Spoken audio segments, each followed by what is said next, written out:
ओम शांति। आज हम प्यारे बाबा की 26 फरवरी 2023 की अव्यक्त मुरली चिंतन करेंगे,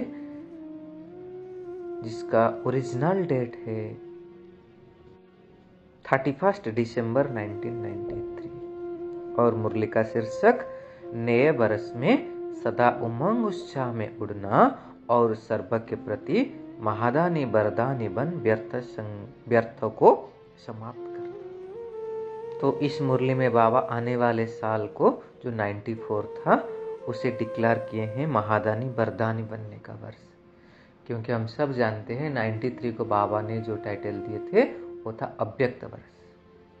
फिर बाबा कहते अव्यक्त वर्ष में तो सब फरिश्ता बन गए, अभी क्या करना है? फरिश्ता को काम है महादानी बरदानी बन करके सबको दान करना, ज्ञान गुण शक्तियों का दान देना और उमंग उत्साह में स्वयं रहते दूसरों को भी उड़ाते रहना। और साथ साथ बाबा नए बरस में कैसे हम नवीनता लाए, तो चार्ट जो रखते हैं ना बाबा के चार्ट में चारों ही सब्जेक्ट में कैसे नवीनता लाए उसके बारे में भी बताए। और सेवा के लिए जो वीआईपी कैटेगरी के सेवा होता है ना उसके लिए बाबा 2 युक्तियां बताई हैं। तो सुनते हैं आज की बाबा की महावाक्य। तो बाबा कहे आज नवयुग नई सृष्टि के रचता बाप दादा अपने नवयुग के आधार मूर्त बच्चों को देख रहे हैं। तो हम क्या है? नवयुग के आधार मूर्त। क्यों आधार मूर्त है? क्योंकि हम सदा बाप की सहयोगी है। इसीलिए बाबा कहे कि दुनिया वालों के हिसाब से क्या है, आज का दिन उनके हिसाब से वर्ष का संगम है और हम तो बैठे हैं बेहद के संगम युग पर। इसलिए बाबा नव बरस के साथ साथ नव युग को भी सभी को मुबारक देते हैं। इसलिए हमारा कोई एक दिन के मुबारक नहीं दे रहे बाबा, नव युग के अनेक जीवन की मुबारक दे रहे हैं। तो बाबा कह रहे अनुभव करते हो ना, इसी समय हम ब्राह्मणों का क्या है? नई जीवन है। ब्राह्मण संसार ही नया है। तो अमृत बेले से देखो कि कितने नई रीति नई प्रीत है। पुरानी दुनिया की दिनचर्या और नए जीवन ब्राह्मण जीवन की दिनचर्या में कितना अंतर है। बाबा करे कंट्रास्ट को देखो, सब नया हो गया ना, स्मृति भी नई, वृत्ति भी नई, दृष्टि भी नई, सब बदल गया और नई जीवन कितनी प्यारी लगती है। हम भी थोड़ा इंट्रोस्पेक्ट करेंगे, क्या सचमुच यह संगम युग मुझे इतना प्यारा लगता है? ये नई जीवन मुझे इतनी प्यारी लगती है? बाबा कहे इसी समय हमारा यह छोटा सा संसार है, संसार भी नया और संस्कार भी नए। इसीलिए दुनिया वाले भी इस नए बरस को धूमधाम से मनाते हैं। फिर बाबा ने कहे मनाने का अर्थ क्या है? पिछली मुरली में बाबा ने बताए थे ना कि मनाना अर्थात उमंग उत्साह में रहना, और उत्साह होता है इसी को उत्सव कहा जाता है। वाकई लौकिक में क्या करते हैं? एक दो को बधाइयां देते हैं, ग्रीटिंग्स देते हैं, और हम ब्राह्मणों के लिए तो हर दिन उत्सव है। सदा उत्सव अर्थात उमंग उत्साह में रहते हो ना, इसलिए बाबा कहे उमंग उत्साह ही ब्राह्मण जीवन है। बहुत अंडरलाइन की बात है। अगर कोई भी दिन हमारा ऐसे ही जाए जिसमें उमंग उत्साह नहीं है तो बाबा कहते ब्राह्मण जीवन नहीं है। बाबा कहते आपका हर दिन उमंग उत्साह बढ़ता जाता है, कम नहीं होता है। ऐसे हो ना? पूछे बाबा। बाबा कहे हर घड़ी उमंग उत्साह की है, दिन भी नहीं, क्योंकि उमंग उत्साह ही ब्राह्मणों की उड़ती कला के पंख है। उमंग उत्साह के पंखों से सदा उड़ते रहते हो। अगर कार्य अर्थ कर्म में भी आते हो फिर भी उड़ती कला की स्थिति से कर्मयोगी बन कर्म में आते हो। इसलिए बाबा कहे उड़ती कला वाले हो ना तो बिना पंख के तो उड़ नहीं सकते हो। तो यह उमंग उत्साह उड़ती कला के पंख सदा साथ रहे। कौन सा पंख दिया बाबा ने? उमंग और उत्साह की। यह उमंग उत्साह आप ब्राह्मणों के लिए बड़े से बड़ी शक्ति है, नीरस जीवन नहीं है। बाबा कहे दुनिया वाले तो कहेंगे कि क्या करे, रस ही नहीं है, नीरस है, बेरस है, और हम क्या कहेंगे? उत्साह का रस है। सदा दिल खुश। कैसे भी मुश्किल बात हो, लेकिन उमंग उत्साह मुश्किल को सहज कर देता है। तो हम सबका अनुभव है ना, उत्साह तूफान को भी तोहफा बना देता है, पहाड़ को भी राई तो नहीं लेकिन रुई बना देता है। उत्साह किसी भी परीक्षा व समस्या को मनोरंजन के रूप में अनुभव कराता है। इसीलिए उमंग उत्साह में रहने वाले नव युग के आधार मूर्त नव जीवन वाले ब्राह्मण आत्माएं हो। फिर बाबा पूछते अपने को जानते हो, मानते हो या सिर्फ जानते हो? क्या कहेंगे? जानते भी हैं, मानते भी है और उसी में चलते भी हैं। तो सदा यह उत्साह रहता है कि कल्प पहले भी हम ही थे, अब भी है और अनेक बार हम ही बनेंगे। बाबा ने पक्का करा रहे। बाबा कहे थे, है और सदा रहेंगे। तो तीनों कालों का हो गया ना, पास्ट, प्रेजेंट और फ्यूचर। फिर क्या हो गया जो तीनों कालों के लिए हो जाता है, पास्ट, प्रेजेंट और फ्यूचर? अविनाशी। कितना सुंदर बाबा कहे। फिर आगे बाबा कहे सदा नव जीवन के इस उत्साह में उड़ते चलो, क्योंकि आप हो आधार मूर्त। सिर्फ अपने जीवन के लिए आधार नहीं हो, लेकिन विश्व के सर्व आत्माओं के आधार मूर्त हो। ये रिस्पॉन्सिबिलिटी, जिम्मेवारी बाबा ने हमको दिए हैं। आपकी श्रेष्ठ वृत्ति से विश्व का वातावरण परिवर्तन हो रहा है। आपके पवित्र दृष्टि से विश्व की आत्माएं और प्रकृति दोनों पवित्र बन रही है। आपकी दृष्टि से सृष्टि बदल रही है। आपकी श्रेष्ठ कर्मों से श्रेष्ठाचारी दुनिया बन रही है। तो कितनी जिम्मेवारी है। हम भी थोड़ा इसको इंट्रोस्पेक्ट करें। क्या सचमुच ऐसे जिम्मेवारी आत्मा हूं मैं? बाबा कहे विश्व की जिम्मेवारी का ताज तो पहना हुआ है ना कि कभी भारी लगता है तो उतार देते हो। जो डबल लाइट रहते हैं उनको ये जिम्मेवारी का ताज भी सदा हल्का अनुभव होगा, भारी नहीं लगेगा। तो क्या है इंपॉर्टेंट? डबल लाइट बनना है। इसलिए बाबा का इसी समय के ताजधारी ना भविष्य के ताजधारी बनेंगे। तो बाबा कहे कि इस आने वाले नया वर्ष में क्या करेंगे? अव्यक्त वर्ष में मनाया ना 93 को। बाबा कह रहे अव्यक्त वर्ष अर्थात फरिश्ता बन गए। फिर फरिश्ता क्या करेंगे? करना है बाबा करे सदा हर दिन हर समय महादानी और वरदानी बनना है। तो यह वर्ष महादानी और वरदानी वर्ष बनाओ। क्या करना है इस वर्ष में?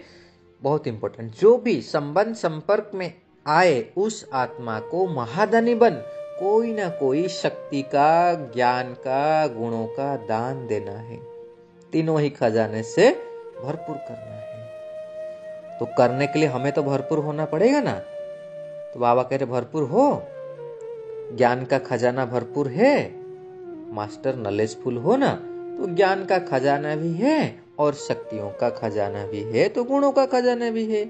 तीनों में संपन्न हो। इसलिए बाबा कहे सारे दिन में कोई ना कोई दान देना ही है, चाहे ज्ञान का, चाहे शक्तियों का, चाहे गुणों का, लेकिन दान देना है। इसको हम अंडरलाइन करेंगे। बाबा यह होमवर्क हमें दे रहे, हर दिन कुछ ना कुछ हमें देना है। क्योंकि महादानी आत्माएं बिना दिए हुए कोई भी दिन रह नहीं सकते हैं। इसलिए बाबा कहे सारे दिन में, चाहे ब्राह्मण आत्मा हो चाहे अज्ञानी आत्मा हो या संबंध संपर्क में आता ही हो, जिसके भी संबंध संपर्क में आओ उनको कोई ना कोई दान अर्थात सहयोग दो। दान का अर्थ क्या है? सहयोग देना। किसी भी प्रकार का हम सहयोग दे सकते हैं। तो रोज महादानी व वरदानी बन वरदान कैसे देंगे? उसकी विधि बाबा पूछ रहे हैं। तो विधि कह रहे हैं बाबा, जो भी आत्मा संबंध संपर्क में आए उनको अपनी स्थिति के वायुमंडल द्वारा और अपने वृत्ति के वाइब्रेशन द्वारा सहयोग देना अर्थात वरदान देना। तो कैसे देंगे? हमारे स्थिति के वायुमंडल और वृत्ति के वाइब्रेशन द्वारा सहयोग देना। वाकई किसी भी आत्मा हो, गाली देने वाला हो, निंदा करने वाला, लेकिन अपनी शुभ भावना, शुभ कामना द्वारा, वृत्ति द्वारा, स्थिति द्वारा ऐसी आत्मा को गुण दान या सहनशीलता की शक्ति का वरदान दो। तो बाबा कह रहे कि कोई क्रोध अग्नि में जलता हुआ है तो आप उसके सामने, अगर आपके सामने आए तो आप क्या करेंगे? पानी डालेंगे या तेल की छिट्टा डालेंगे? तेल की छिट्टा कैसे डालते बाबा उसको कह रहे। अगर क्रोधी आया, हमने क्रोध नहीं किया, ठीक है, मुख से तो शांत रहे, लेकिन आंखों द्वारा, चेहरा द्वारा क्रोध की भावना रखी तो भी तेल की छिट्टे डाले। बहुत अंडरलाइन करने की बात है। बाबा करे क्रोधी आत्मा तो परवश है, उनको रहम की शीतल जल द्वारा वरदान दो। तो ऐसी वरदानी बने हो, इसलिए बाबा कहे मैदानी बनो और वरदानी बनो। चैतन्य में संस्कार भरते हो तब तो जड़ चित्र द्वारा भी वरदानी मूर्त बनते हो। तो भक्ति में जो भी देखा गया वो हमारा ही यादगार है अभी का। संस्कार तो अभी भरने हैं ना, तो वही हमारे जड़ चित्रों का यादगार है। फिर बाबा महादानी वरदानी मूर्त बनने से क्या फायदा होगा बता रहे। बाबा कहते हैं महादानी वरदानी मूर्त बनने से व्यर्थ स्वतः ही समाप्त हो जाएगा, क्योंकि जो महादानी है, वरदानी है, दूसरों को देने वाला दाता है। तो दाता का अर्थ क्या है? समर्थ। समर्थ होगा तब तो दे पाएगा ना। तो जहां समर्थ है वहां व्यर्थ स्वतः ही खत्म हो जाता है। समर्थ स्थिति ना स्विच ऑन होना। बाबा एग्जाम्पल दे रहे हैं कि जैसे स्थूल में लाइट का स्विच ऑन करने से अंधकार को समाप्त कर देता है ना, ऐसे समर्थ स्थिति अर्थात स्विच को ऑन करना। तो बाबा ने पूछे चेक करो स्विच ठीक है या कभी कभी लूज हो जाता है, कभी कभी फ्यूज हो जाता है। स्विच ऑन होने से एक एक व्यर्थ संकल्प को समाप्त करने की मेहनत से छूट जाएंगे, और यही है अव्यक्त परिस्था का श्रेष्ठ कार्य। फिर बाबा कह रहे ये तो हो गया कर्तव्य, फिर और क्या नवीनता करेंगे नया पाठ में। तो बाबा कह रहे नया वर्ष में नया चार्ट रखना। तो क्या नया चार्ट रखेंगे? चारों ही सब्जेक्ट में नवीनता लाओ, ज्ञान, योग, धारणा और सेवा।